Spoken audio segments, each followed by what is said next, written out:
to grow, and the places that you know seem like fantasy. There's a light inside your soul that's still shining in the cold, with the truth, the promise in our hearts.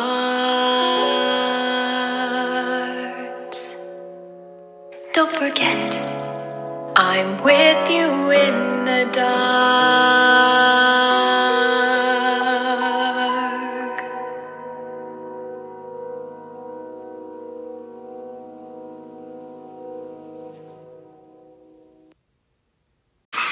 Duke's picnic was a train for summer visitors.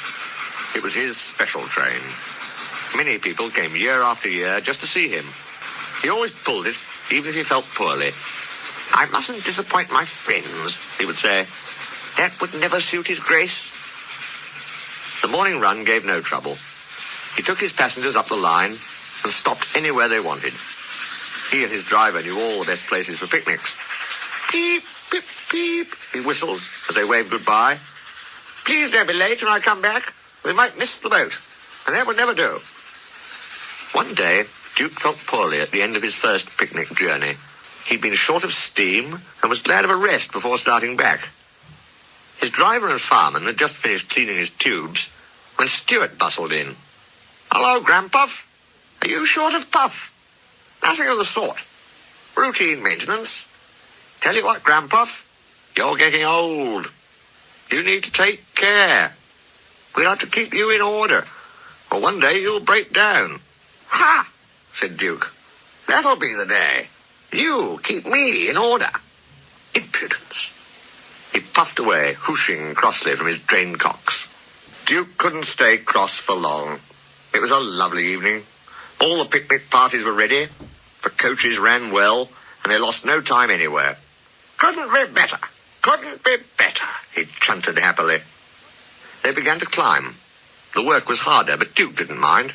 "I've plenty of steam," he panted. "We'll be up in a couple of puffs." He needed more than that, though. His puffs changed to wheezes. "It's not so easy. It's not so easy. My old valves would start blowing now. But I'll manage. I'll manage." But the leaks became worse. And soon he was hoarsely with escaping steam. Duke's driver examined him carefully at the next station, while the guard went to telephone. Anxious passengers gathered round. "2 engines are coming," the guard reported.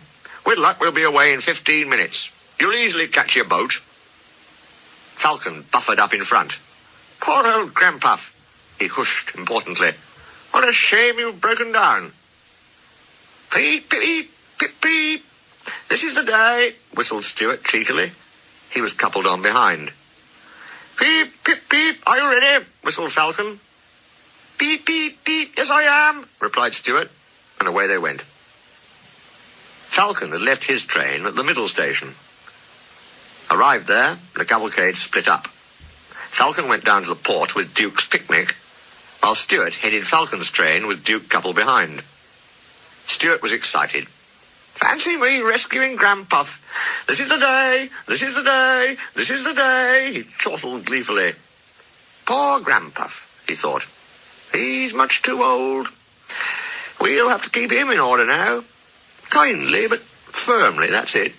We'll allow him to have runs sometimes, but Falcon and I'll do the real work.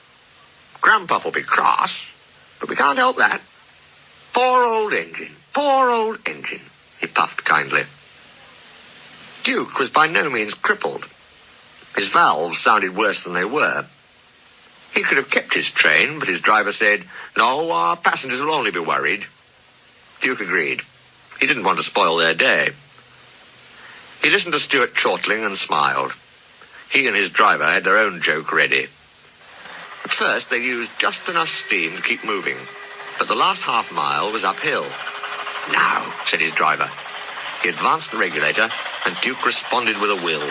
He puffed and roared as though the whole train's weight was on his buffers. People heard the noise from far away. They ran to see what was happening. At the work station, Duke uncoupled and went along the loop to the water tank. A boy on the platform asked, "Why were there 2 engines on this train, Daddy? It's most unusual." "It is," said his father, "but today was different. Stuart broke down, you see, and they had to call Duke out to help him. Duke had a hard job too, by the sound of it." "Well, for crying out loud!" exclaimed Stuart. He vanished in a cloud of steam. Duke wheezed alongside. "A poor old engine," he chuckled. "It's no good, Stuart. You can't win."